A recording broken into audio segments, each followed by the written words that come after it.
We are back.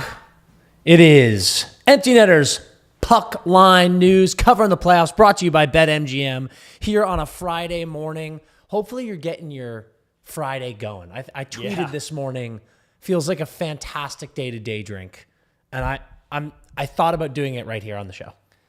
I'm actually so pissed that I just think you didn't do that. Yeah. I didn't even know that was on the table. It's on the table, brother. It's always on the table. That's the funny thing that people need to remember is you can literally always drink. Dude, you can drink whenever you want. We've just had so many brunch cocktail conversations. The fact that you didn't bring me one is enraging me. I didn't know that was my responsibility. If you wake up and have that feeling, it's whoever wakes up. Well, we've got shit to do and goes, "Oh my God, we should be drunk."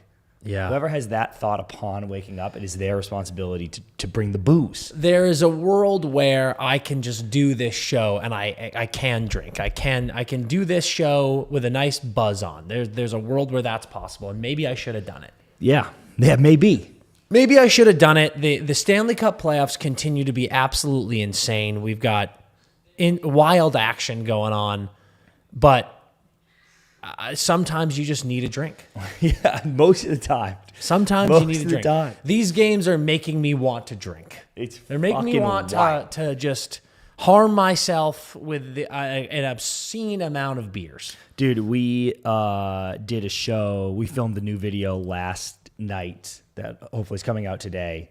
That will be up on the YouTube, and it's like a happy hour thing. Yeah. So we had beers, and it's like it is a launch pad. You know, like yesterday, I'm living my life. I'm like, okay, we're working, we're doing stuff. I'm gonna prep a bunch of Netter stuff, and then we shoot the video. And someone's like, hey, have a couple beers while you shoot the video, because it's about being at a hockey happy hour. Yeah. And I'm like, oh, cool. And then, dude, you have that one, and then they're like, anyway, we're done. And I'm like, well, we can't be done because we just started. In fact, we just started, and I need to keep going. We should go out. Let's go to dinner. Should we hit a boozy dinner? And then it's hard. It's hard to turn it off, turn it on. It's an absolute fucking nightmare. We've got so much going on, folks. Chat already getting going. Let's start buzzing here on this Friday morning show. I don't know what to do with this league anymore. Yeah. I don't know what to say about this shit. Before we get into, we had the Caps Canes game 2. We had Oilers Vegas game 2. We'll get into both of those games. We'll chop it all up. I do want to talk. It's not on the ticker, so sorry, chat. We're hitting you with a curveball here, but I want to talk about Quenneville. Joel Quenneville, hired as the new Anaheim Ducks coach. Posted a little news break about it. We had some Discord going on Twitter. A lot of people upset.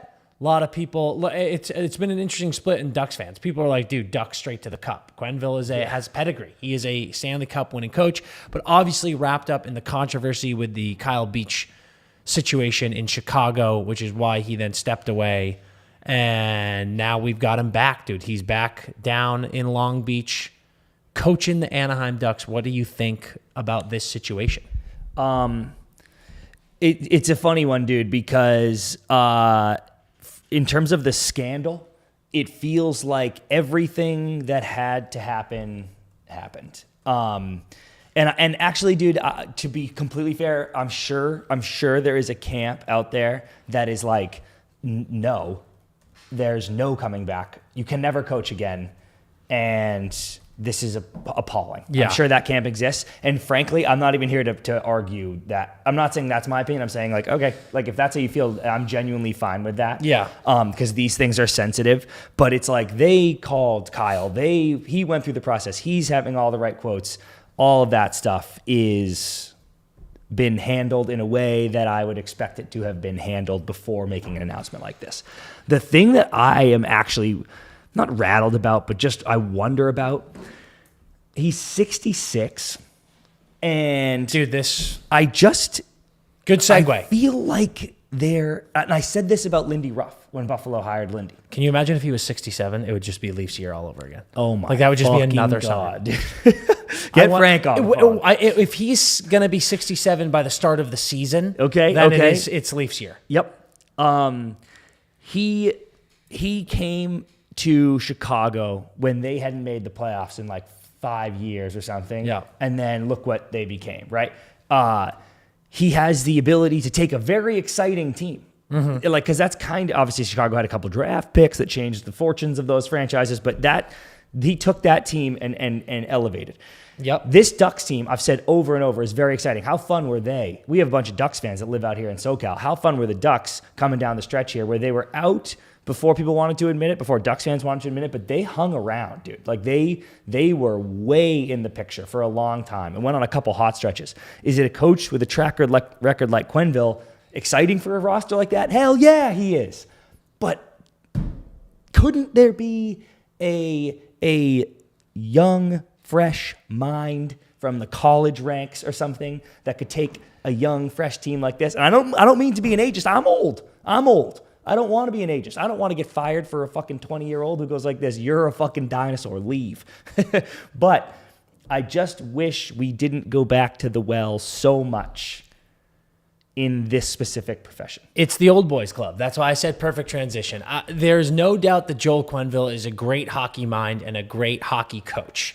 I think he's probably going to do great things for that team. And in the grand scheme of things, 66, I'm not prepared to call that old. It's not, but it's pretty close, dude. Like if I'm in the NHL and I have a 70-year-old head coach, when I'm looking around the league and I got guys like Carberry, I got guys like Marty St. Louis, I got guys like Bednar, and I'm looking at my geriatric old ass man coach on the bench who can barely walk up and down. When he's tying his skates for practice, I can hear his bones creaking. I'm like, get out of here, dude. I don't want this. And when you're that young of a team, I think the Ducks are the 5th youngest team in the NHL, and he comes in and takes over. I'm like, come on, man. What the fuck are we doing here? So I know he's a fantastic coach. I know he has great pedigree, but I hate the old boys club. I've been very vocal about that. And I will say they tried. They interviewed David Carl, I think twice. They had 2 separate ones, and then he re-upped with Denver, as I said he would. And I don't think Carl should ever leave Denver. He's got the best job in hockey. He's making 7 figures at the college level, living in one of the best towns in America. He has carte blanche. He can do whatever he wants in Denver. I would not leave if I were him. So at least the Ducks gave it a go, but there are so many coaches in college, in junior, abroad, in the American League who are young, ready for an opportunity, and we just keep going back to the well. We saw, I don't mean to, I mean, Sullivan is nowhere near as old, but we just saw it with New York. Sullivan gets hired with the Rangers, and you're like, dude, let's get some new blood. Look how well new blood is working in the league. Yeah. So that's what pisses me off. So go on. No, that's it. I want to show as much respect for his coaching ability as I can, but with the Ducks, the makeup of that team, the cool town they're in, I just felt like such a good opportunity for a young coach to get in with those guys. Yeah. Some great stuff in the chat already on a Friday.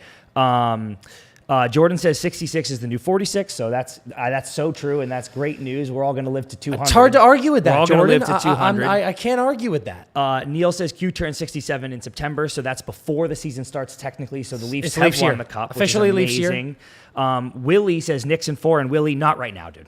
Willie, get fucked, I don't fucking need get that right fucked, now. All right? Do you think with everything that's going on, we need that in the chat? Fuck out of here, Come Willie. on, Willie.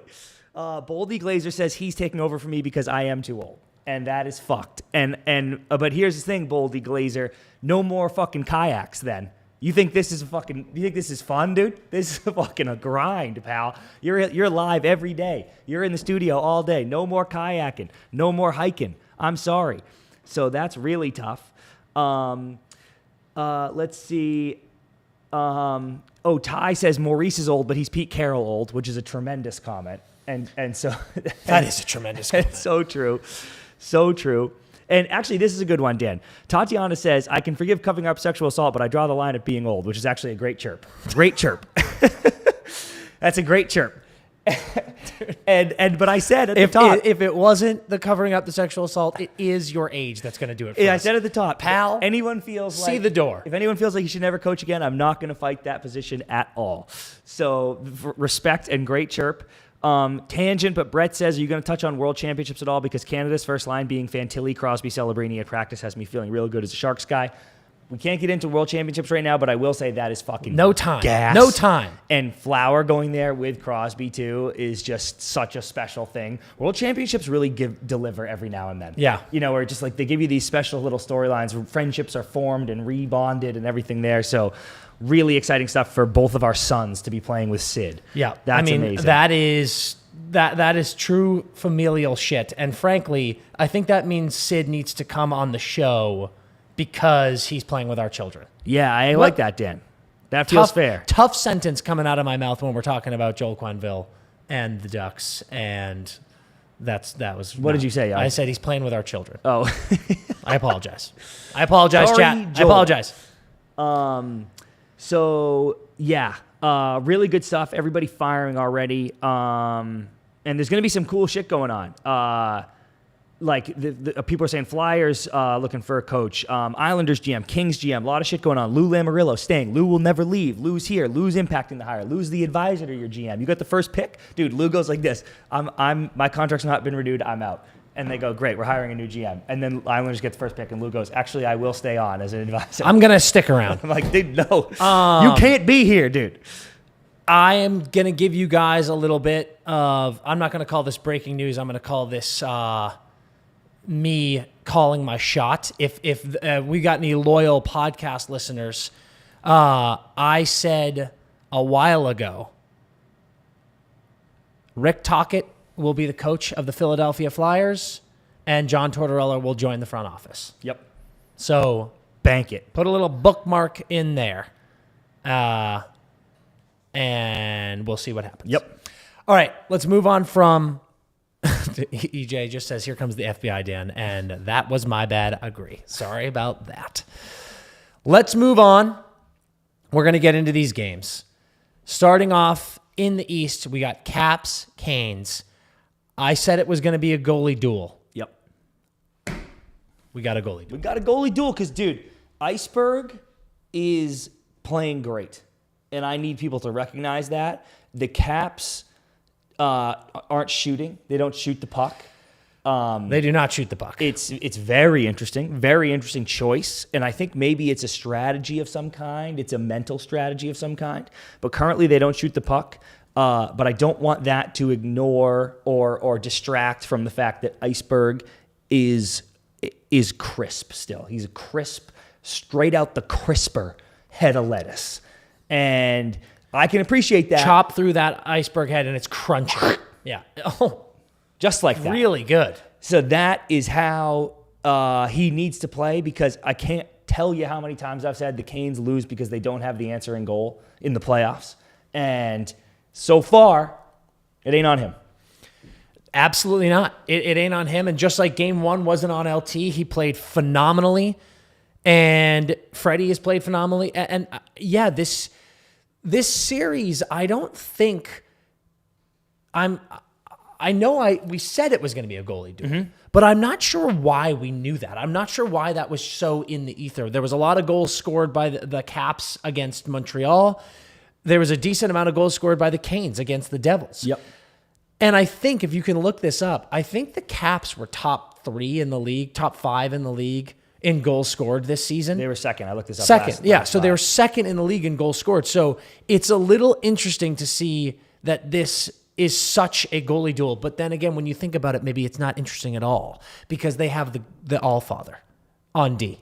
Yeah. Just knocking down pucks, dude. Dude, that one series during bingo was as I was just saying it out shit. loud. So you're going up against Jacob Slavin. What do you, what do you think you're going to do when he's on the ice? The guy eats minutes. That's definitely breaking things down. Look at this, Dan. Playoffs so far this year, goals against Iceberg, 155. Insane. LT, 201 second. Top 2 in the league, right? Save percentage. LT, 931. Iceberg, 930. We've got the 2 best goalies in the league. Way ahead of everyone else. Yeah, way we've ahead got the of 2 everyone else. best goalies in playoffs going against each other.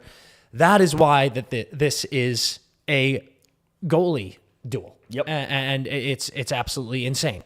So I need the Caps to shoot more if they're going to have a chance. And I do think the Canes almost like they need to a little bit more as well, right? Both teams under 30 shots. Okay, so I have a couple things here. And for the game, Caps take the lead on a fucking kind of a broken play that led to the McMichael breakaway, but an absolute nip job. Dude, something fires me up so much about, just go with me here. Anytime you just score on a shot on a breakaway, it's already kind of funny to me, because in my mind, I'm like, you got a breakaway, you go in, you move them around, whatever. When you just come in and fire a wrist shot and it just goes in, I'm like, sick, dude. Yeah. And I always have thought it's epic when you go, because usually you see a lot of 5 holes, especially NHL level. You see a lot of 5 holes. You see a lot of just above the pad, low. You know, sometimes it's like you get it to your forehand and just bang, fire that one like low stick side for the lefties out there. And you see a lot of come down and you shoot across your body. So the lefty's high stick, righty's high glove. That's usually kind of how you're like, oh, gotcha.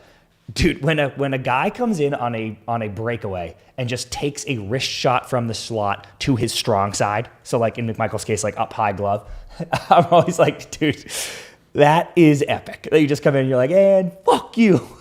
It's like drilling a penalty kick dead down the middle in my mind, where I'm like, awesome, dude. So he literally just goes bang, bar down over the glove on the breakaway from the slot. No move, no nothing. And I was like, good for you, son. Good for you. Selly right in front of the bench. You fucking love to see that. Yeah, that was nice. Power play goal after that. And then the one on LT, honestly, was just bad luck. Like, it was a pass across 1T shot block, kicked over. Who got that? Ghost? Yeah, I think it kicked over to Ghost, and he fires in the 1T. So the goals were really like not on the goalies at all. Okay, that's all the action you're getting in this game. So then you want to examine the shots. They're pretty low on both sides, to your point, but what isn't low is the shot attempts, dude. Game 1, Hurricanes had 94 shot attempts to 34 for the Capitals. Game 2, 86 to 50. And dude, okay, I don't even know what is, I don't know who's at fault here, because part of me wanted to go, wow, absolutely incredible from the Caps getting in lanes, blocking shots. And then I was like, okay, the Canes need to go to school on some type of like early Mighty Ducks District 5 drill where they just put a bunch of fucking get a bunch of things, dude. Get a bunch of fucking blocks, wooden blocks, pillars, and just put them on the ice everywhere, like literally a million of them. Yeah. So that if you're at the blue line, you can barely see through to the net and just practice. I know no one even practices this time of year, but I would literally go to the rink and just practice getting shots through the trees to the fucking cage because nothing's getting on net. But then I looked at the blocks and they're not that high. That's what I'm So saying. I was like, I think you're missing the net. So now I'm like this. I think we need eye exams. I think during the off day, the entire Carolina Hurricanes team needs to go to the eye doctor and figure out what's going on. Because, dude, maybe there's a chance that the vision is slipping and we just need to put the right specs on. Okay. And then you'll be able to see where the fucking net is, and then you'll be able to hit it with a puck. I think that could actually really be a constructive off day for the Hurricanes. Now we're talking. Now you got some strategy. Now you got some ideas. Where do you think the mental game comes in a series like this? We talked to Osh a little bit about this. Obviously, he's buzzing. He's dialed in, and he's talking about the boys. I think we have 2 games in a row now on home ice where the Caps started slow. Like 0 shots starting the game. I mean, what was it? Did they get to 4 in that first period? 3? Maybe, yeah. So you tied it up 1-1. Great. You've played well. Your goalie's buzzing, but their goalie's buzzing. Now you're going into enemy territory, playing in a really loud, really crazy arena down in Raleigh. And I don't think if you're the Caps, you can afford to start this game 3 slow again. Because if you start slow at Carolina and they score first, I think you start to get a little shaky. Especially against a team that won the league-leading 31 games at home. Boom. Boom. Yeah, no, I completely agree. I'm normally like a just weather the storm on the road guy.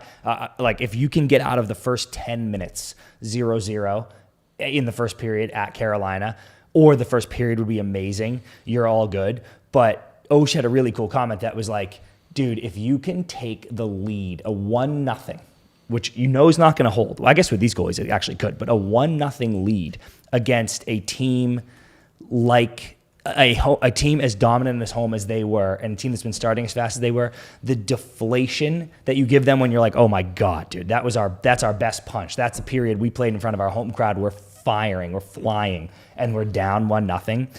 And I know the task of beating LT, that can put, it starts to put a little bit of self-doubt in their heads. And I think if you're the Caps, that's your biggest goal in the first period of Game 3. Instill a tiny, tiny bit of doubt into the Canes. Because in all their interviews are like, God, we wish we had 2. We wish we had won 2, but they feel great. Carolina feels fucking fantastic right now. They taught the split in Washington, and they are out shooting them. They're outplaying them for long stretches. They feel completely fine. So you kind of got to flip that if you're Washington. Yeah, I think that's true. What is your prediction going into Game 3? My prediction going into Game 3 is that the Canes are going to win because they are so good at home. And I like it. Yeah, they're like I said, they are absolutely laughing right now. They're like, we're amazing. Their biggest fear is LT, which has been their problem years after year after year. Dude, I actually think this is what the Canes should do, Dan. I just said they should get eye exams, which they should, because they can't see clearly. And I wonder too, like, there's something about the Canes, like the Rec Spec goggles. Mm-hmm. I wonder if like every Carolina Hurricane came out in like sports gear Rec Spec. Not only is their vision improved, but also they look like that. Can you imagine the social media storm frenzy? The entire roster, dude. Everybody on the ice, under their visor. The fans would get them, dude. They'd become a marketing tool. Everyone would rally behind it. If they come out in Rec Specs, dude, and win, if they come out in Rec Specs and score 4 goals against LT, I think that could actually swing the entire balance of the playoffs. I mean, it's hard to argue that. I won't lie. All the T-shirts, dude. Like, are you kidding me? They give them out at the games. So I think they should get eye exams, but also in their off day. I'm not kidding about the Rec Specs either, but I'm very serious about this one. Remember when Patrick Kane said he was in a slump? What he did? He just watched highlights of himself, which is absolutely sicko behavior. Yeah. I legitimately think that the Carolina Hurricanes film guy, okay? The film guy should take the game film of the last 2 games, delete it off the server, delete it off a frame, and then he should go pull all clips of all the worst goals that LT has given up in his career. Literally. Mm-hmm. Not just this year on Washington, every goal he's given up in Vegas. And then he should make a compilation video that is like 90 minutes to 2 hours long. There's probably not that many, LT, I didn't mean that. But like whatever, however many there are, make a long video of every bad goal LT has ever given up in his whole career. And they should have a movie night, the team. Because they're not practicing, so they're like, hey boys, we're all meeting here, get the popcorn, get some candy. I mean, fucking Rod probably doesn't allow candy. God damn. No, but maybe you sneak in chance. Some candy, maybe some Raisinets. Maybe you can go, Rod, it's a fucking Raisinette, dude. Calm down. It's a Raisinette, okay? We'll get some popcorn. We'll get some sugar-free soda, and we'll literally sit in our recliners and just watch LT get lit up. Just see it in your brain, dude. See that it's possible. See that anybody can score. Anybody can cook. And then, dude, you just start to feel that. You start to feel a little bit better about yourself, and you have belief that your shots anywhere on frame can go in, because the actual reason that the shot attempts are so high and the shots on goal are so low is because they're so cute, dude. They're going. I completely This is agree. what it takes to beat him. It has to be fucking barring in. It has to be this missile one-timer. They're in their own head. They have a goal-scoring problem because they're playing a great goalie, a great goalie, but also because they are being too cute. Watch the movie, dude. Film team, do your job. Do your job. Make the compilation video. And then watch what happens. Do your job. I agree. And I wanted to say, we keep talking about the goalie duel. I'm looking up the stats right now. Look at how even this game was. Face-offs, 28-28. Complete split. Power plays, 1 for 3, 1 for 3. Hits, 17-16. The only thing that had a slight edge was shots, 28-21. But this is just such a down the middle series, such a down the middle game.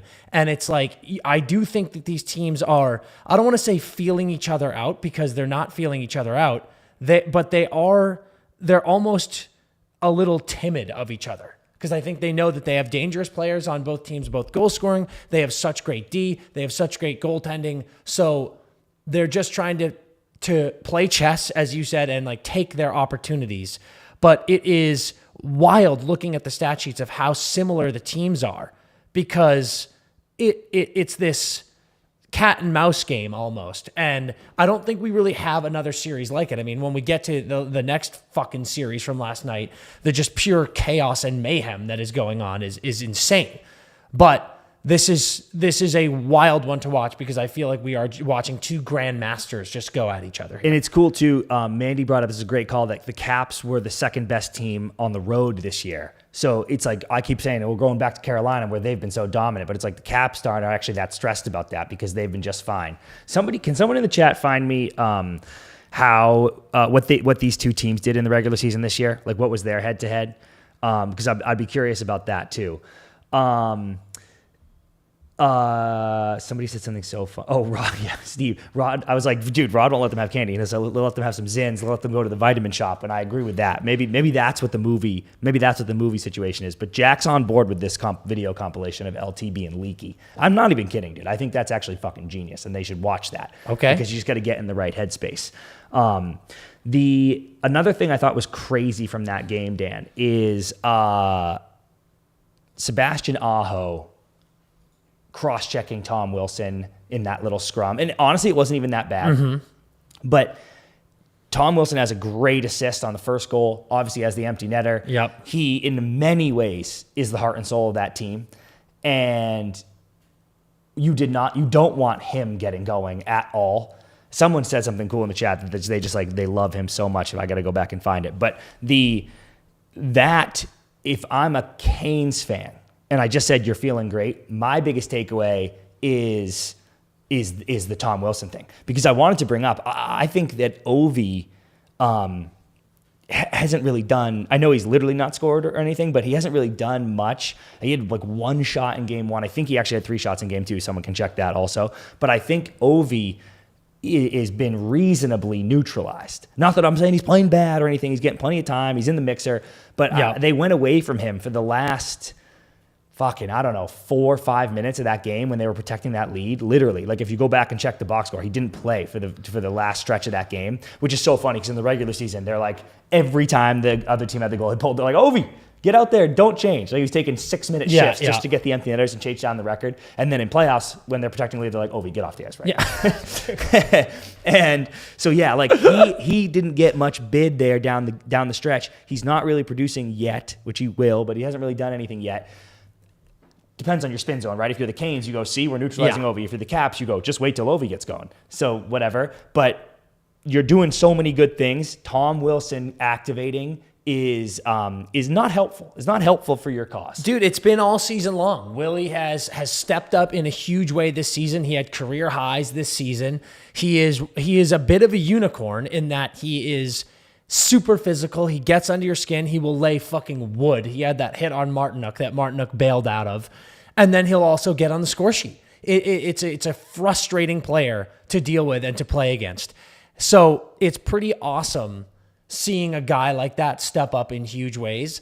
But yeah, to leave this series for me, man, I think the jump in game 3 is huge. But I want this series to just go 1-1-1-1. Like we've said about a couple. Dallas Jets, we said the same thing. I think we are owed as hockey fans an awesome series of this just mayhem back and forth, because I think these two teams are so good. They've showed it in both games. And you love that. You love that as a neutral hockey fan. It's not like someone's playing like shit and they're down or they dropped the game because of shit calls or this or that. So I think crucial for Washington, you've started really slow 2 games in a row. Somehow you got the lead in both games. I know, dude. It's so crazy. So you started really slow, and now you've got an opportunity to get on the road and see if you can just get some piss and vinegar in there and come out hot. So we'll see. Chat's saying that Canes were 2-1-1 in the regular season, and the home team won every game, which is tricky. Good. Well, it's tricky if you're watching it right now. Yeah. You got to go. Good for Canes. Good for Canes. You got to go get one. Neil asking if Carolina's too fast for Ovi's legs this late in the season at this stage of his career. Carolina is fast. I will say that. I'm not totally sure it's like all of a sudden, because Ovi's never been the fastest guy. Like that, his game is just fine. Yeah. And I don't totally know if it's like, once he passed game 82 this year, I guess, well, he didn't play 82 because he broke his fucking leg. Yeah. But once he hit past the regular season. He did break his leg. People forget that. Once he passed regular season, he got too tired. I actually don't even think that is the problem. The Canes are fast, though. And you kind of see it like with Kopi, right, against the Oilers, where you're like, Kopi looks slow out there. Yeah. Would you fall off a cliff? And I'm like, no, dude. Kopi isn't a super fast skater, and the Oilers are a super fast team. Like that, the Kings rinsed the Oilers in the regular season. It doesn't matter. But sometimes it looks egregious. Yeah. But Ovi's going to be just fine. I wanted to talk about something in terms of the shots that you had said to me. We were like riffing at the house about this, but there's been so many chances. You've had your tinfoil hat on with the first minute goals, last minute goals this playoff series. Yeah. Or this playoffs in general. Something about the last minute gets so chaotic where it always feels like the clock's running out. Just get it out. But all of a sudden, ping, ping, ping, pucks getting bounced around, and then there's crazy grade A chances every time. Yeah. And it occurred to me that when teams are on the rush and there's 20 seconds left, they're flying up the ice, and everyone on the ice and their bench is going 20 seconds, 20, 20, 15, 15, 10, shot. And you come down and just rip pucks to the net, and people are crashing because there's 10 seconds left and we have to go. Yeah. And literally, they're either scoring or there's something so awesome near goal happening. And then every other time during the game, you're on the rush and it's not the countdown. It's like curl, possess, pull it back, get past to the D, let's move it around and get it. And then there's no shot or it's blocked or whatever. Yeah. And you called it the 2-minute drill paradox, which is so perfect, where it's like you watch an NFL game and they're like, oh shit, 2-minute drill. Let's just go rip the ball down the field and score. And you do effortlessly and you're like, why aren't you doing that all the fucking time? I'm actually thinking teams should get in the mindset more of get on the rush, get in the zone, and go get to the fucking net, everything to the net. I think they're afraid of playing this full track meet, but I'm like, every time there's less than a minute, you get a scoring chance because your agenda is shoot the fucking puck and crash. Yeah. Instead of like peel it back, pass it around, and then we can get a shot block and it'll go the other way. So I actually would think I might, especially, dude, no offense because you're NHLers and you're nasty, especially the bottom two lines where I'm like, you're not Connor McDavid out here creating on a whim. I'm like, dude, cross the fucking blue line and fire the puck on net. And if you don't have the puck, good news, your job is simple. Go to the net and try to hit in a rebound. End of discussion. Yeah. Are you ready to move on? Yeah, I can go to Vegas. Okay. Let's move on. And somebody said, Jordan said he's got some ammo when we get to Oilers Vegas. I don't know if that means he's got just thoughts or if he has like scoops or whatever. All right, Jordan. Well, it's your time to shine. So Jordan, now's your time. Hit us with the ammo. We are going to move on, folks. Heading into the Oilers Vegas Golden Knights series. Oilers take a 2-0 lead on away ice, and it feels like this one is fucking over. And like we talked about last live, the rants that we went on, I stand by it. This Oilers team makes no sense, the way that they play and the way that they mentally cripple their opponent. But it doesn't fucking matter because all that matters is winning, and that is what they are doing. They have now won 6 straight hockey games, and they're up 2-0. Dan, get your passport ready. Dan, is your passport up to date? I hope so. It is, thank God, because we're going straight back to Edmonton. Get your passport ready, dude. Get it ready because that is going to be required when you fly across the border from California into Canada, be on Air Canada. Get delayed. Get ready to get delayed, Dan. You ready to sit on the tarmac for 4 hours? They lost your bag, dude. Sorry.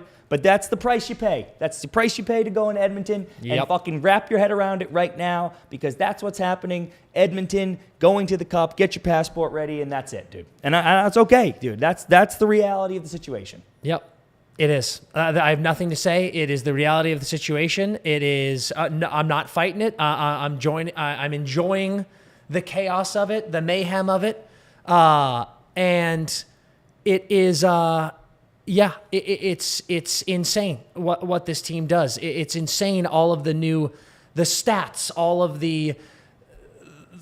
It's not like conspiracy shit, but it's just like every fucking day they do something new. So last night when they win in overtime, first time in the history of the NHL that an overtime goal has been scored by 3 MVPs. Corey Perry to Connor McDavid to Leon Draisaitl. Yes. Like it's just, it is utterly preposterous. Every single thing that is going on with this team. And it's wild. Vegas goes up, but then it's just like bang, bang. Oilers. Bang, 3. Yeah, bang, bang, bang. Yeah. Oilers get 3 from 3 complete randoms. And that's not an insult. I need Oilers fans to just take a fucking breath and calm down when we say shit like that, because it's okay to just point out facts. Wallman, Pod Daddy, and then Nurse with a second. But Wallman and Pod Daddy, their first goals of the playoffs. Like, these are not guys that you're expecting to score. And they get that 3-1 lead. Then Carlson makes it 3-2. Then Kane immediately to start. First 2 minutes to start the third. 4-2. And then credit to Vegas. Olofsson gets going. Petro gets going. They get it all tied up. That's awesome. Electric game. Fantastic stuff for us to watch. Yep. The big thing for me is similar to what was going on in the LA series. With Vegas, so much of their identity is their D. And obviously, Petro's clearly hurt. Clearly sick. Something's going on with him. But the Vegas big bad D, their strength, the thing that got them to win a cup a couple of years ago, I do not understand how they are getting broken down so badly. Yeah, dude, I hear you. And I think... Oh, man, I have so much to say about this. We don't have to fucking be here for 2 hours. Yeah, do it. The D, because in this game specifically, and he would tell you this, the several of those goals cannot go in, like absolutely cannot go in. And if the Oilers, and Jordan, I see you messaging. We're gonna get to all your stuff too. Yeah. If the Oilers are gonna get. This is kind of contradictory because I'm saying the goal shouldn't go in. But if the Oilers are going to get scoring up and down their lineup, they are dangerous. Yep. And this is part of Jordan's point, but we can have the depth discussion. But if they're going to get depth scoring, then, and you're Vegas, you 100% have to have the goaltending edge, which everyone on fucking earth believed coming into the series before they even benched their starter. Okay, and to not be winning this goalie battle is a death sentence and unacceptable. Yeah, and we love Aiden Hill, but like he's playing, and that's what I mean. He's not playing poorly. He's playing bad. And he would tell you that. And truly, bad hockey. Anyone that ever gets a chance to meet him, he is the fucking man. I love him so Such much, a beauty. and I love him as a goalie. I think he's like very, very good at goalie. I think he's a very good goalie in this league, but he is not playing to his standards at all right now. And it's deflating when you're on that team and the Pod shot goes in. When Pod just fires a wrist shot at his chest and it goes in the net. And I'm like, dude, what? And dude, by the way, I'm making him French now. Calvin Picard, that's his name moving forward. Calvin is the story right now of the playoffs. I got to tell you, your French accent is horrible. Calvin. Just move on. What? Do it. I'm not saying I have a better one, but it wasn't great. That is exactly how that is. I've been literally listening to YouTubes on the way in of how you would say that, and I'm not kidding. I will pull up my YouTube history. I believe that was perfect. So maybe the YouTube person is wrong, but it was bad. That is exactly how you do it. We can get it back. Maybe it'll come to you over the show. Do it. I never said I could do it better. I just said yours was bad. Do it. I think the Picard was what I didn't like. I think it's got to be like Picard. Oh, that was good. But I wasn't doing that one because I was just doing the way I say his last name. Okay. Which is horrible. Like it's not correct. It's not a French accent or his name. But you're going to incept me like I'm going to think that's his last name. Picard. Yeah. Just say it with me. Picard. What is that from? I don't know. Because it's something. That's why it's happening to you. Picard is from something. It's fucking awesome. But he's the story, dude. And he's the Frenchman. What I fucking find hilarious is Hill, dude. Remember Hill in 2023? It was LB. It was LB, and then Hill came in, and then I was like, how are they not playing Johnny Quick? But it was Hill, and I said it was always Hill, and nobody knew. So if anybody on earth was ever going to see who the backup the mystery backup that was going to come in and become the story of the playoffs and carry his team to a cup, it should have been Hill with the eyesight to see it. Yeah. And it was staring at him across. Dude, he's looking at him all the game, Dan. He should have been looking across the sheet and gone like this. There's Picard. There's the story. There's the Frenchman, Calvin. There he is.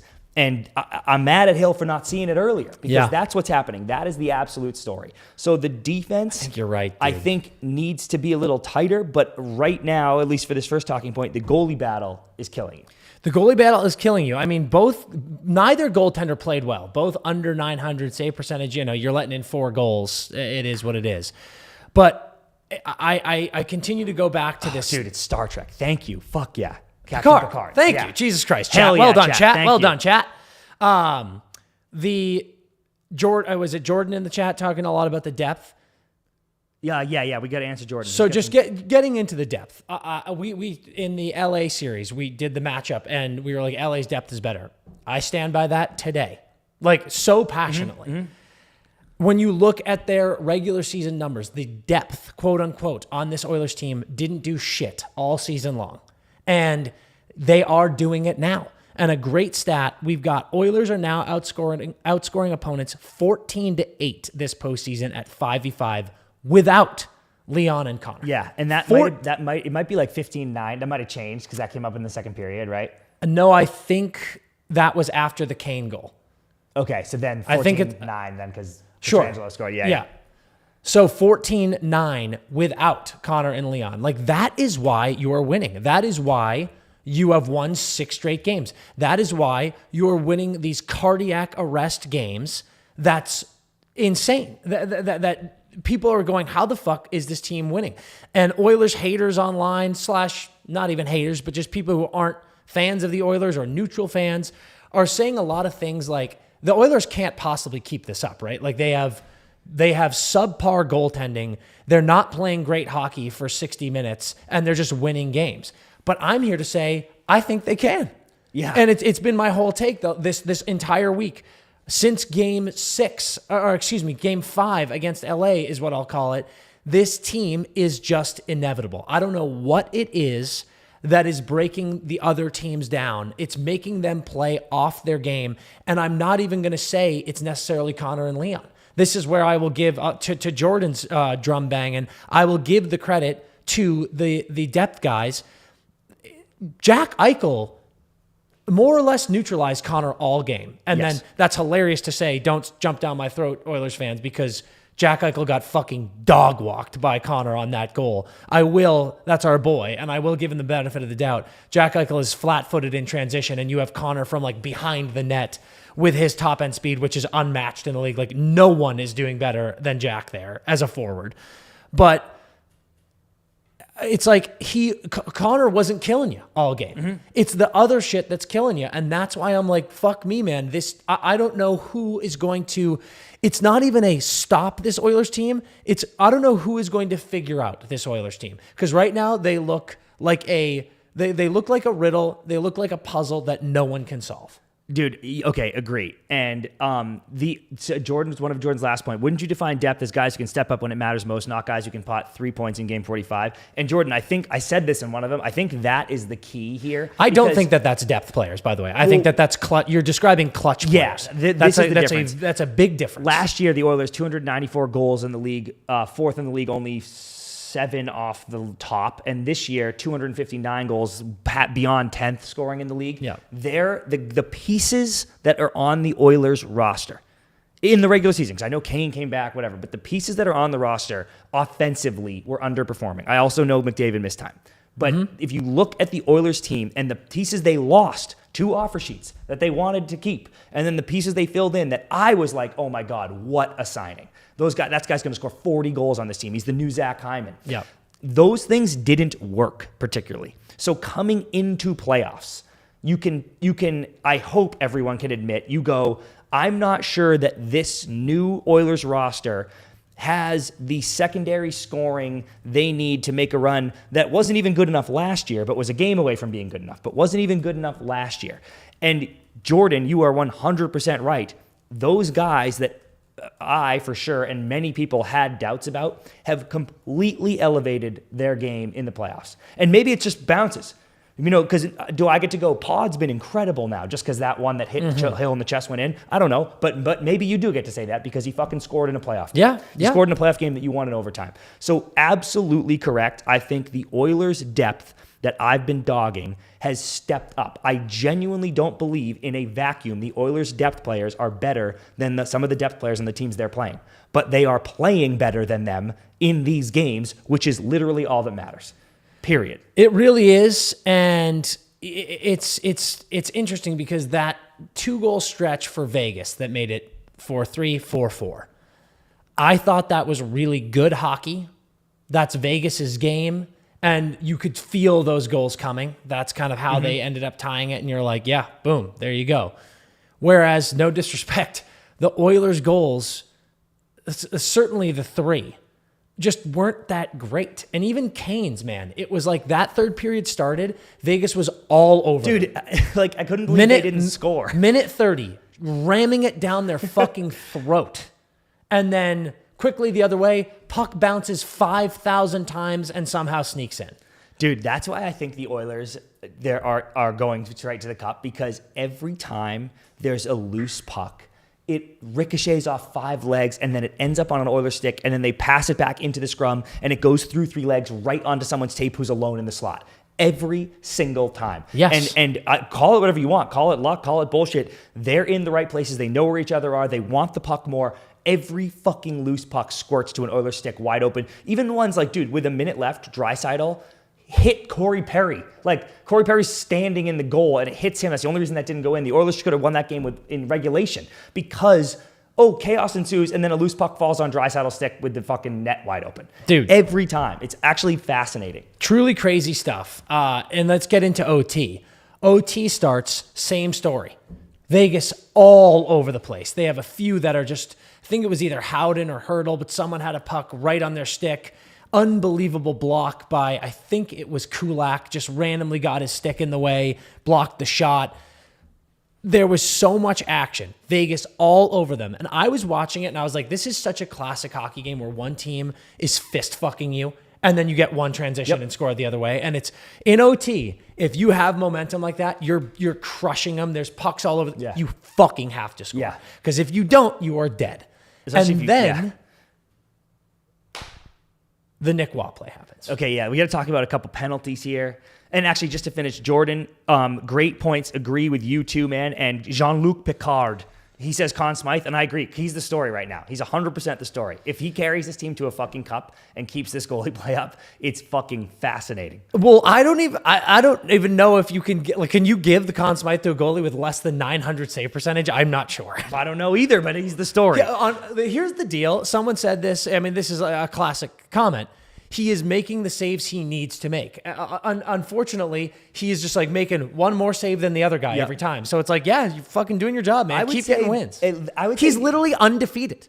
He's undefeated in the Stanley Cup playoffs. Yes, I give him the concept. He hasn't lost. He's not lost a game. And dude, I would say it's slightly more than that, especially in this game and especially in that second period. Like he is making big saves. He is. Stretches where I'm like, he is. What the fuck is going on? But he is doing something back there. Yeah. Okay, talk about the penalty. So, bouncing puck along the boards, we got Trent Frederick and Nick Waugh in there. Puck pops up, and there's some Vegas, not defending it, but some Vegas fans trying to explain it. Nick Waugh just rears back and two-hand cross-checks Trent Frederick in the fucking mouth. Yeah. One of the weirdest plays you've ever seen. It cuts to the bench, you see everyone on the Vegas bench going, what the fuck was that? 5-minute misconduct, kicked out of the game. So you lose Nick Waugh, great fucking player. Yep. And now you have a 5-minute peeper for against the Oilers. Connor McDavid, Leon Draisaitl, and Evan Bouchard and the Edmonton Oilers. Everyone was like, game. Like, that sucks. I feel so bad for Nick Waugh. Like, you've just cost your team the game. And last year, that's game, by the way. Yes. Last year against this Oilers team, that's game inside of a minute. Somehow, Vegas kills this. Unbelievable saves from Aiden Hill. Unbelievable plays from all the boys. Mark Stone was a monster on that kill. Ikes was a monster at times on that kill. They eventually kill that off. I have no idea how, but they do it. And that was a moment of like, damn, is this momentum? That's like, do we have a chance here? You make that kill. Now do you win this game? And then we need to talk about this play McNabb goes into the corner chasing after a puck. Victor Arvidsson behind him. Victor Arvidsson, I think, without a doubt, not intentionally at all. It's just he's just trying to make a play on the puck. But he gets his stick wrapped around. It goes between McNabb's legs. Yep. Clearly ice picks his right skate, which blows out a tire. He goes down really ugly and hard into the boards. Leaves the game with an injury. Praying he's okay and back next game. Did not look good. Felt like a dislocated shoulder. You're praying it's not a collarbone thing. The refs have a chance to get together, talk, and look at it. That's the craziest part, dude. And they don't call a penalty. Now, we're huge swallow the whistle in overtime. Yep. Guys, unless it's clear as day. And to me, Edmonton got a 5-minute power play in this overtime. Yep. As was obvious. It should have happened. That was a clear misconduct. This is a clear 2-minute minor. Yep. And I think it is a missed call. And this is my opportunity to say, I said this on my personal Twitter last night.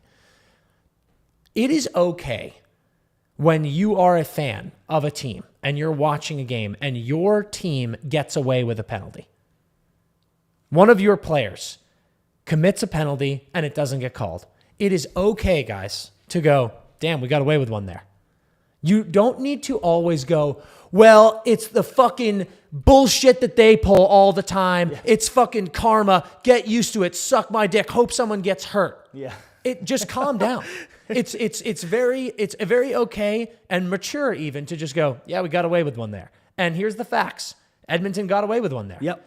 Did that ruin the game? Did it blow the game? Did it lead directly to a goal for Edmonton? No, but it definitely helped. Yep. It definitely helped the win. Because when you think about the fact that Jack Eichel, with the way he was playing last night, and that Vegas team would then get a power play towards the end of an overtime period, dude, I wouldn't say it's far-fetched to say Vegas had a pretty good shot of winning that game. And I will add, in the third period, I think after they had already tied it, maybe right before they tied it, but I think after they'd already tied it, Eichel gets high stick to fucking hell in the face in front of the net, drops down on the ice, holding his face, checking his nose for blood, and they just missed it. I forget who it was, which D-man it was. Kulak, maybe. Anyway, but someone bags him right in the face.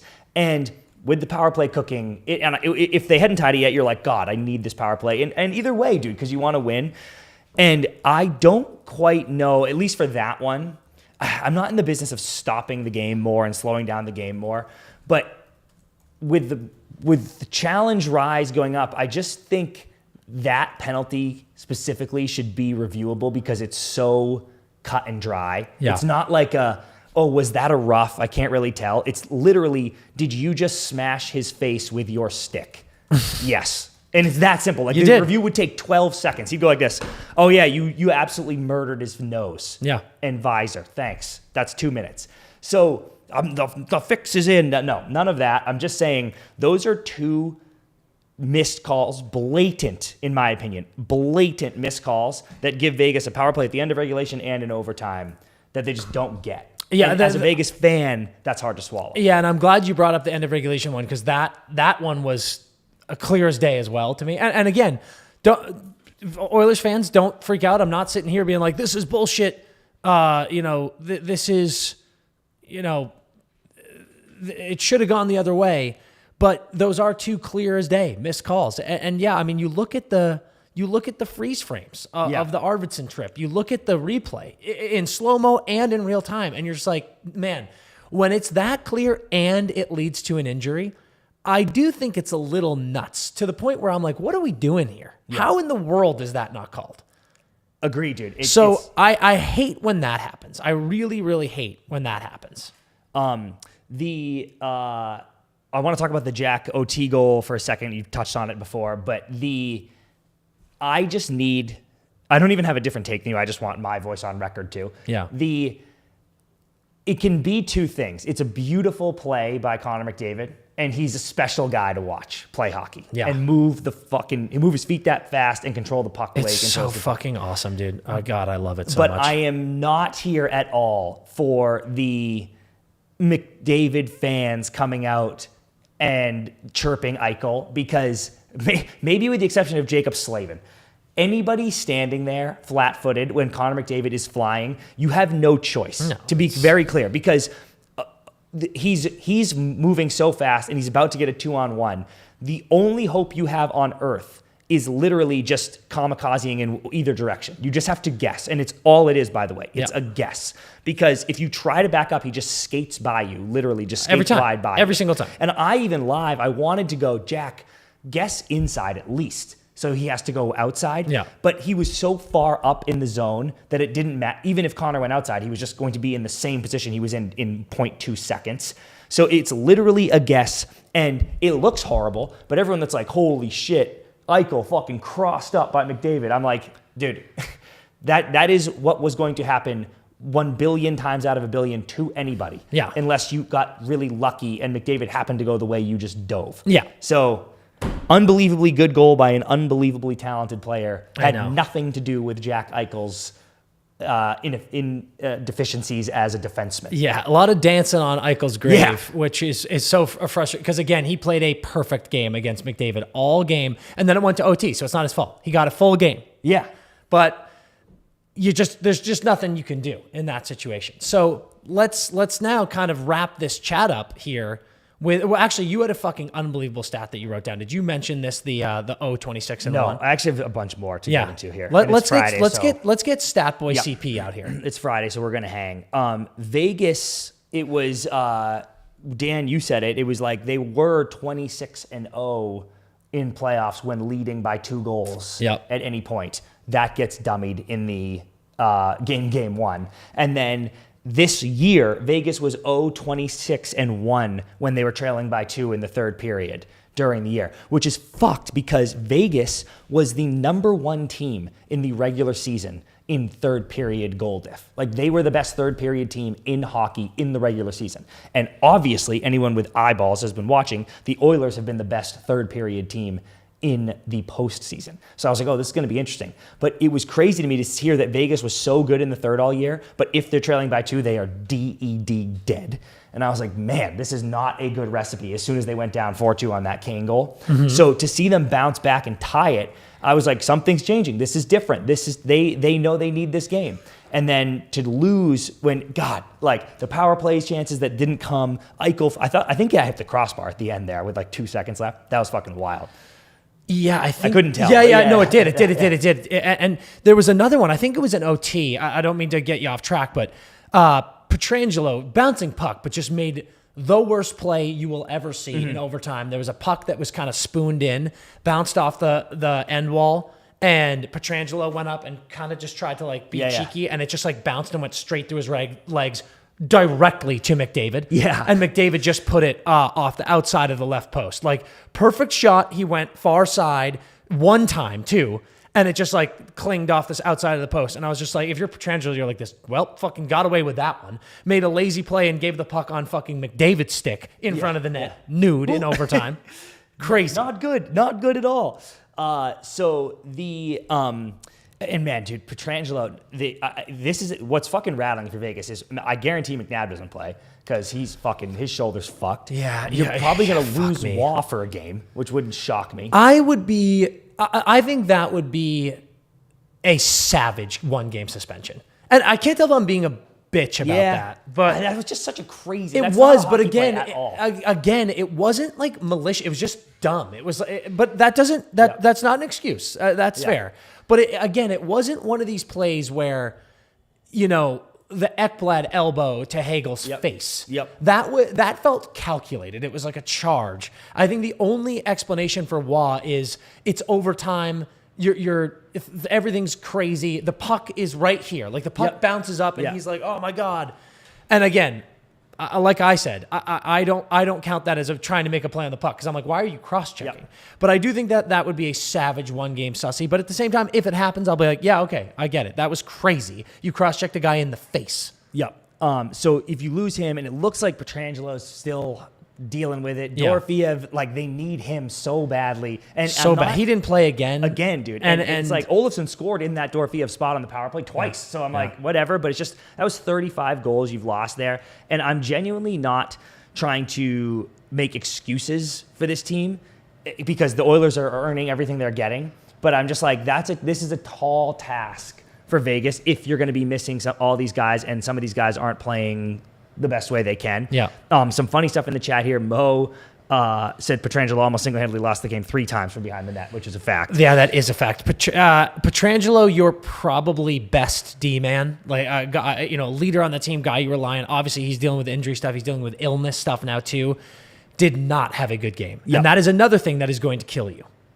Yep. And then Jordan says, he's like, also Oilers fans just hate Eichel because he won a cup before Connor, which I can completely understand. 100%. And then people were like, dude, Jack must have been crapping himself seeing Connor coming 500 miles an hour. Connor said that. And Mo goes, you could engineer a player that's a mix of Niedermeyer, Lidstrom, Slavin, and Orr, and he would have been burned by McDavid on that play. Well said, Mo. And that is a fact. fact. Like that is why I think it's so funny that Oilers fans are trying to, beak on Eichel there. I'm like, yeah, dude, what are you talking about? It's Connor. No one on planet Earth in that scenario was like this. Jack Eichel should make a play here. It was a nightmare. It was like the second Connor had the puck at the blue line, I was like, this is a goal. Same. Truly, I said it out loud. I was like, oh, that's a goal. It was a bad change, bad transition, and you had Leon and Connor up ice and with a full head of steam. I was like, oh, this is over. Few more things here. Evander Kane.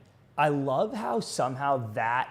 Because right now, dude, he literally, other than Jean-Luc, he feels like the most important player on the Oilers because not only is he legitimately producing, but also he allowed the Superline switch where they're like, well, we needed the balance, but now we can just play Kane with RNH and Hyman, and we can have the MVP line. Yeah, dude, I love how that LTIR move has gone so quiet. And I don't even know who I'm chirping here, but the amount of people, my God, that have been lighting up Tampa and Vegas for their cheating, their rat scumbag cheating with the LTIR system. And then this year, dude, and obviously one, because it's such a good story, but this year the Avs and the Oilers do it, and no one cares. All good, dude. all fine. Which it is all good, by the way. These are the rules, so who fucking gives a shit? But God, the noise about Vegas last year when like, oh, fucking Stone does it again, dude. The cheaters from Vegas. And I'm like, the Oilers just did it. Yeah. And the Avs just did it. And who cares? It's the rules, and look at the impact they're making. A little bit of breaking news.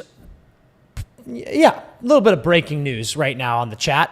The NHL has released that Victor Arvidsson will not have a hearing with player safety over the trip, as he should not. Yep, I'm fine with that. Nick Waugh will have a hearing. Yeah, he's going to miss a game, dude. As he should. Yep. Now, I will say, if Nick Waugh is out and Dorofeyev doesn't play, I am calling right now, lock of the century, guarantee, no doubt whatsoever.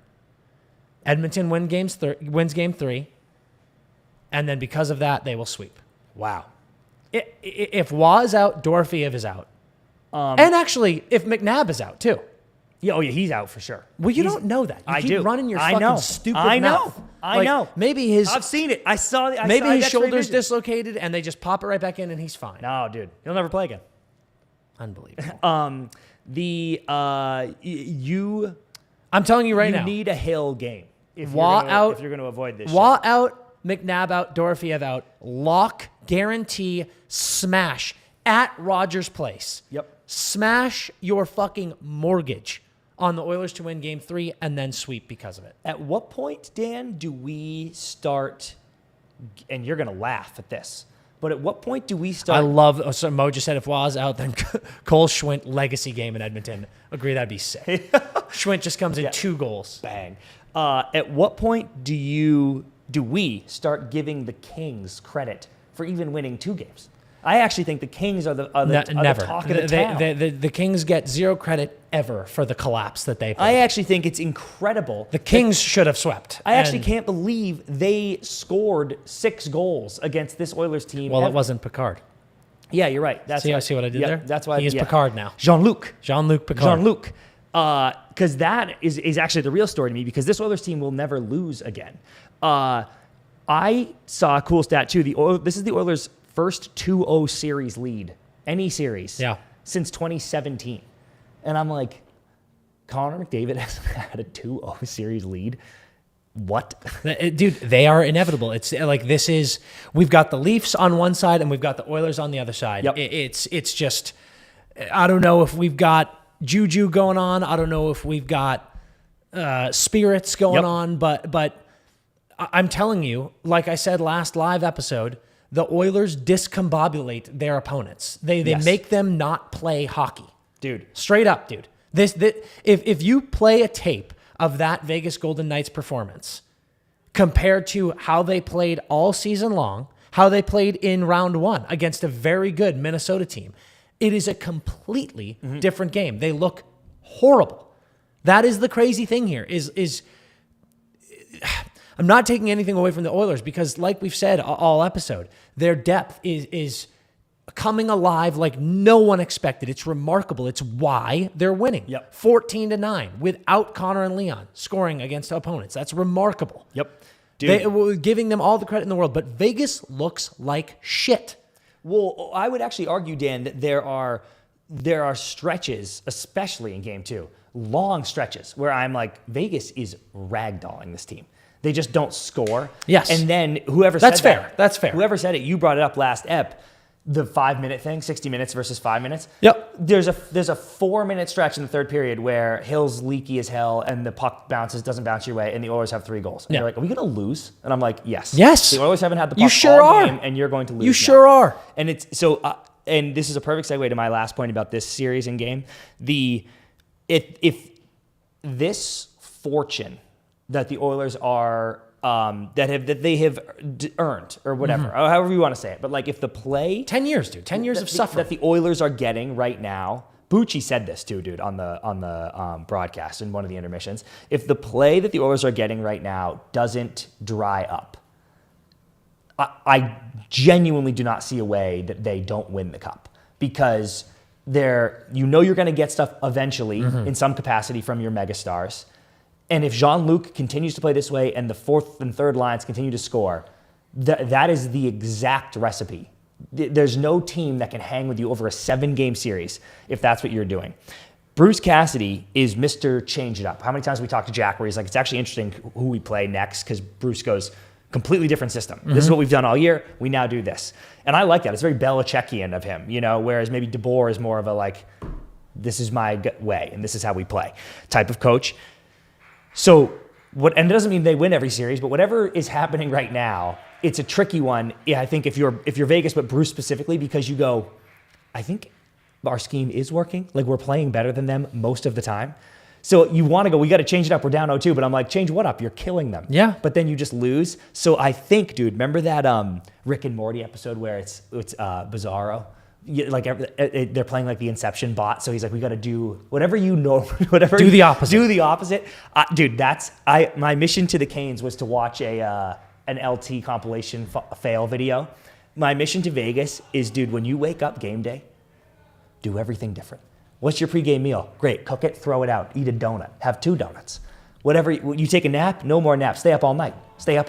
Yeah. Get ready. Stay up all night, chug 3 Red Bulls. Whatever you're doing, we are living in Bizarro world where the Leafs and the Oilers are playing teams that I think are better than them, and they are fucking pumping them full of lead. So we are living in Bizarro world. So either fucking put a helmet on and just enjoy the show, or get in Bizarro world yourself, dude. Start mixing things up. Yeah, embrace the world. Yeah. Embrace the world or you're going to die there. Yeah. And that is the facts.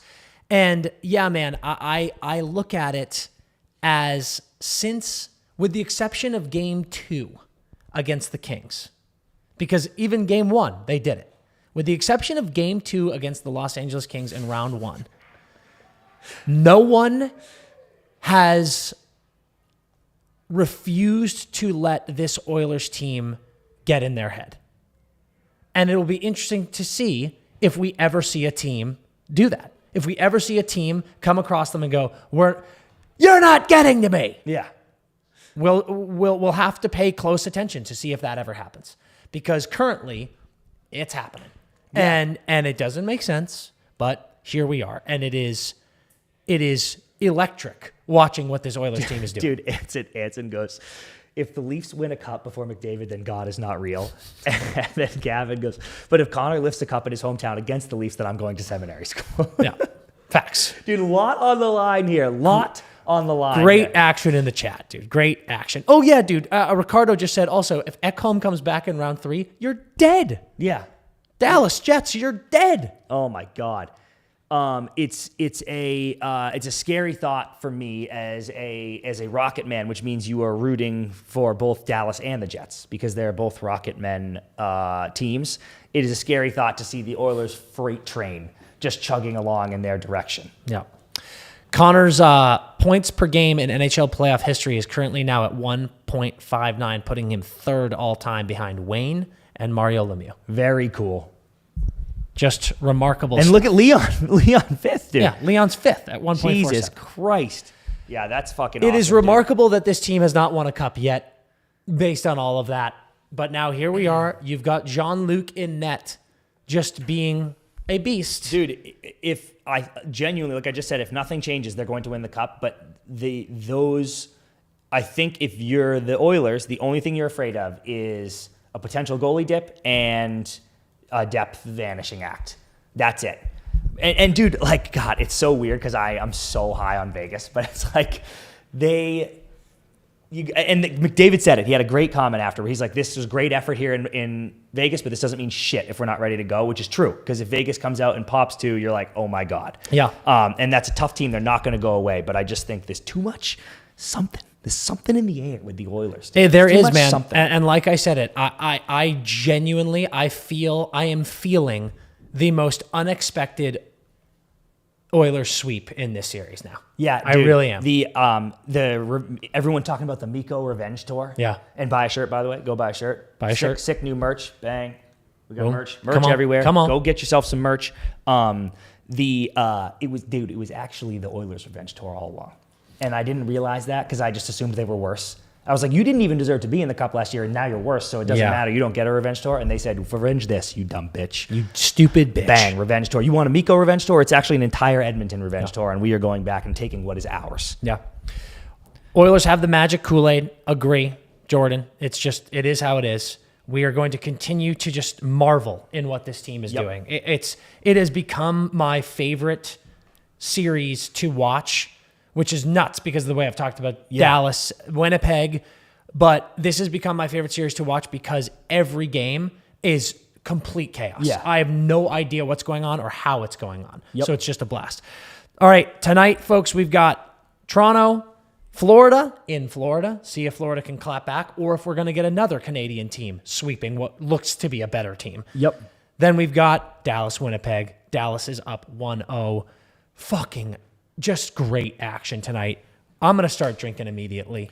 We got to get on the train here. The Cats, if you're gonna ask me, not that anybody did, but if you're going to ask me which team down in the 0-2 hole has a better chance of coming back, it's Florida easily, and I'm not chirping the Leafs. Sorry, Jack. I'm not chirping the Leafs at all, but I just think the Oilers are going. The Oilers are going home, and they're the Oilers, and it's fucking Thanos and all this shit. The Panthers have played some tight games, and they're coming home, and the Leafs are the emergency response team. I'm sticking with that so hard. They're the emergency response team. Leafs this year, they're phased by fucking nothing. Dude, they're in the ambulance. You showing up, you've got a fucking compound fracture in your femur, blood squirting everywhere, dude. At least don't care, dude. Wiping their face, get right to work. Boom, set the bone, stitch you up. We are EMTs right now, and it's fine. So they are still chilling like that. But Florida has 3 of the next 4 games at home in this series. If they play well, if you play like you have played there, I'm like, Christ, this could be game 7, you know? Yep. I don't want to put any negative vibes out there. But it feels like there's a chance that we could have the most entertaining round 2 ever. Yeah. Things could change up, and I think nothing's going to change up. Sweep. That or like gentlemen's. I don't think we're going to get any action here. I think it's going to be very like, yeah, look at that. Yeah. Which is a bummer. No, and I think you might be right, dude. Like, honestly, I think the Cats are staggering favorites on all the books. Shout out BetMGM. Still? Oh, no, in this game tonight. Oh, yeah, They are like staggering favorites where everyone's like, they know they can't lose. They're at home. This whole series is going to change. I have the Cats as favorites tonight if I'm making the lines, but not staggering at all. The ignoring of the Leafs needs to go away. The Leafs, well, you have two camps. You have this 67 camp, right, who's like, sure, believe we've won again. But the rest of the internet, dude, the rest of the hockey internet is like, Leafs are clowns, Cats in 6, this is a joke. And I'm like, are you watching, dude? Like, sure, I probably pick Panthers to win tonight. Yeah. Because it's like, well, they don't want to go down 3-0, a lot of pressure here playing in front of the home crowd. I probably pick them to win tonight. But if you think the Panthers win this game easily with the way, frankly, they've been playing, but more importantly, the way Toronto has been playing, yep, you're a crazy person. I get it. It's the Leafs, but at the end of the day, they have done everything they need to do to erase all of the bullshit of old, in my opinion. These playoffs, every bit of adversity, they have shoved it down people's throats. Mm-hmm. The emergency response, as you've said, every time they get scored on, they score right away again. The Leafs have earned your respect and, frankly, your belief. Yeah, dude. I know it's such an easy narrative to be like, it's the Leafs, man. They have done everything in the world, these playoffs, to make you believe. Yeah, totally agree. That's that. And then in the Dallas-Winnipeg game, we had said in one of the shows, I hope Winnipeg wins this game because I'm a Rocket man, but also because I want this to be just a great fucking series, top to bottom. But we got a lot of people talking about Darth Vader over here, dude. And I think someone way earlier, I'll never find it. Someone said Vader versus Thanos in the Western Conference Finals is fucking it's an all-time villain matchup, which is so sick. But yeah, this one is going this Dallas Winnipeg game. I'm so excited about, and I think I'm picking Winnipeg. I want Winnipeg to make the series as long as possible, but I think I like Winnipeg. I'm picking Winnipeg for the story. Yeah. Don't take that as betting advice. I don't know, but I'm picking Winnipeg for the story. Otter Helly has just been. I mean, it was sick in game one. It was. I hope they do it again. Helly was that good. Would be amazing. Any goal scorers for the listeners? Ooh, you know what? I don't hate a Jason Robertson. He's back. Oh, by the way, big news: Josh Morrissey playing tonight. So Miro's got to play. He has to play. He's got to be in the tiki If the hut, voodoo dude. doll is real, He's got to be in the tiki Miro hut, has to play. Hold on. Hasn't been announced yet. Hold on. God, this week. Oh wow, Stoley's not even traveling to Florida. Yeah, it's terrible. Joe Wall. Wonderwall. Okay, well, if Morrissey's playing, then we know Miro's playing because someone in the tiki hut has removed the thing off of Morrissey, which is why he's miraculously healed, which means get the punch ready and get the rum ready because we're having a full tilt tonight, full squads. Yeah. If you can bet on a Mikko Rantanen at any time point, I bet the odds suck, but I would do that too. No, dude, no. It has to stop. No, it doesn't. He has to stop. It doesn't. Dude. You would think that the Oilers bullshit has to stop too, but it's not. He's a madman. This is the year of bullshit. He's a madman. All right, folks, we're going to wrap up this episode. What an unbelievable Friday hang. Get the drinks flowing. Let's start day boozing. Come on. It's the only thing to do. Make sure you subscribe to the YouTube. Please, folks, get those subscriptions up. Send us around to your friends who are hockey fans. Make sure they're checking us out. Make sure they're tuning in. Follow us on all the socials. Grab some merch on the store. Beautiful stuff going on. We love you guys. Fantastic hang. Have an unreal weekend. We're going to be buzzing on all of the Instagram, Twitter bullshit over the weekend, and then we will see you Monday. But